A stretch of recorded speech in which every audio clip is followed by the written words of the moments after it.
So, in the video you are about to see, Dirty Denise talking smack on her coworker.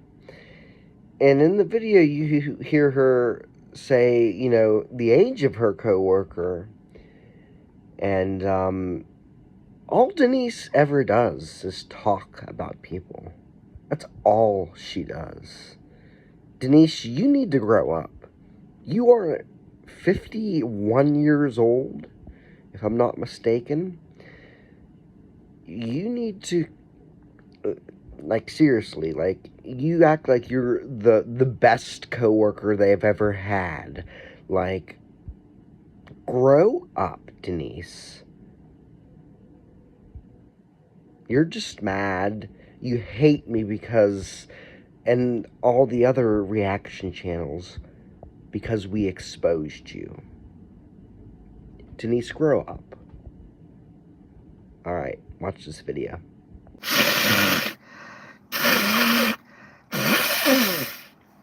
I'm not gonna hold it. Sorry for you.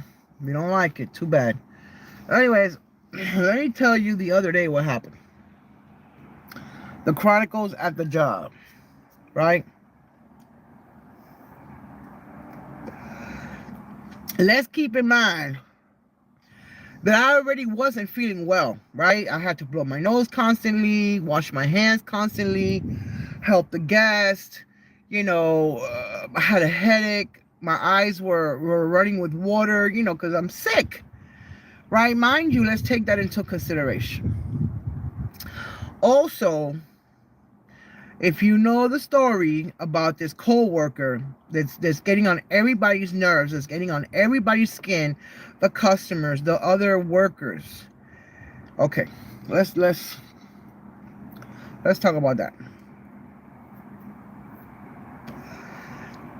I'm in Aries. As we all know, I'm the Ram, right? So I'm holding, for the last few weeks, since I've been working with her for like 2 hours. Sometimes, like 2 hours. I work with her for about 2 hours every other day. Or almost every day. I'm going to say almost every day. And she is not listening to the assistant manager. She's not listening to the employees. The only person that she's listening to is the person who hired her. Hi, hey Chelsea, how are you? How you doing? Good evening. So the only person that she's listening, mind you, she's 47 years old, right? And her mindset is like, I would say her late 20s, early 30s, right? That's where her mind is at. So she's only listening to boss lady, right? That's what I call her. When she calls me on the phone, it says boss lady. Or when the group chat, it says boss lady, and then it says other people's names on there, right? So we call her boss lady because she's the boss. So she goes, oh, Denise, as soon as I clock in, maybe 5 minutes later, oh, Denise, I gotta do this and I gotta do that for boss lady. I said, oh, okay. Okay, do what you gotta do. Okay. It's my shift. Once I clock in, it's my shift, right? I run it accordingly to the store, company, and the way I run it, right? I run it as smooth sailing as possible so it can make my night smooth sailing, right? And she goes, Denise, I'm gonna go smoke a cigarette. I said, cool. Oh, that's good. It's good to see you too. I said, cool, okay, no problem. I'm a smoker, but I don't smoke like that. When I'm at the job, I smoke in an 8-hour shift. I smoke like 3 cigarettes. That's it. Right? Like every 3 hours or something like that. Or if I'm taking out the trash, if I'm cleaning the parking lot, whatever. I smoke when I go outside and I'm doing something. So I'm looking at the clock and I say, cool. So 20 minutes passed by. 20 minutes passed by. And I'm like, fuck. It's getting busy in here, right? There's guests everywhere. And I put everything on hold. I go outside and I said, yo, what are you doing? Like, it's mad busy in here. I need you. Oh, I was listening to music and smoking a cigarette. I listen to music too, but I put my phone by the computer, plug it up, and I put some music, right, while I'm working. And I told her, yo, you can't be time thieving, and I need you in here. Man, when I tell you I couldn't hold it anymore, I just went off. There was like two. By the time I finished, it was like maybe two guests in the building, two or three. And I went off on her and I told her about herself. And she's like, well, I'm on the phone because my father is in the hospital. I said, well, then you need to be in the hospital. Because I told her AT&T was hiring, Spectrum was hiring. You know, I was telling her if you want to be on the phone, you need to go and find a job that you can be on the phone. And they can still pay you. When I tell you I went off on this chick, We have cameras. We have cameras that can hear us have conversations. You know, we have modern technology. And I didn't give a damn. I didn't care. I got tired of her time thieving. She claimed that she did the garbages. No, she did not. I had to go out there in the freezing cold and do the garbages. She swears she swept the parking lot.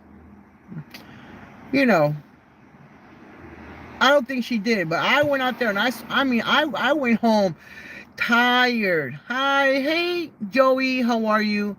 When I tell you I went home so tired, I did extra stuff. She kept bringing out these totes to fill up, you know, the situation.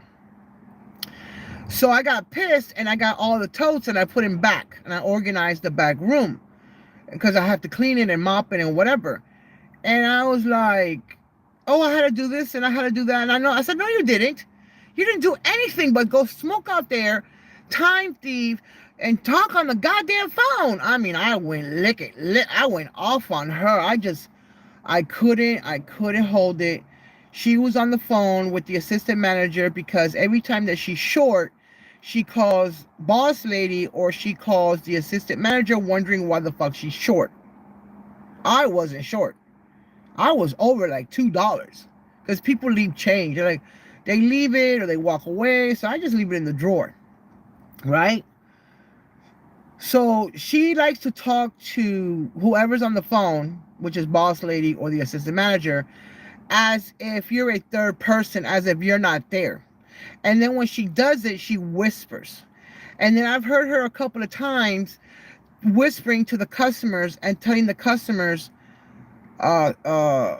store business, an employee business. She goes, I don't tell the customers your business. I tell them my business. I said, you don't need to tell them your business. They don't care about your business. They want to come in. They want to get out. They want to buy what they want to buy. And they want to go home. It's cold. Man, when I tell you I didn't give a damn, I didn't give a damn. So, of course, I had the assistant manager text me. He was texting me, blah, blah, blah, blah, blah, blah, blah, blah. And I was like, look, I'm sorry. I apologize, but I just couldn't hold it anymore. I don't know how you do it as an assistant manager, that you're holding your tongue like that. And, you know, he gave me some advice and this and that and the third, which I'm going to take it because I'm not going to lose my job over this fucking idiot.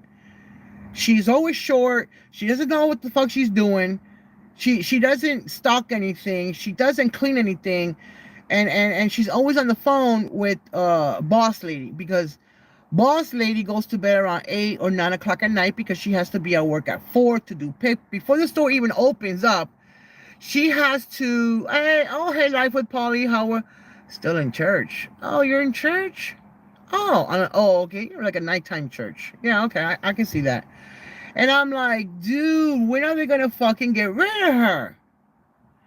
So, come to find out, oh boy, they quit. He quit, the one who helped me get the job that I knew from another establishment. He quit and he went someplace else. And I kept telling him, the grass is not always greener on the other side. Give these people 2 weeks notice. So if it doesn't work out over there, He was doing his onboarding on the clock. Like, you know, at least work 1 week and see how your other job works out, or work the 2 weeks, and if it doesn't work out, then you stay here, right? He just told his business like that. I'm like, okay, whatever. Come to find out, he called the other day to boss lady because he got fired from his other job, the one that he was making $14 an hour or $15 an hour. They fired his ass, and now he's trying to come back to us, and boss lady told him no. After I gave him all that advice. Hey, Olivia.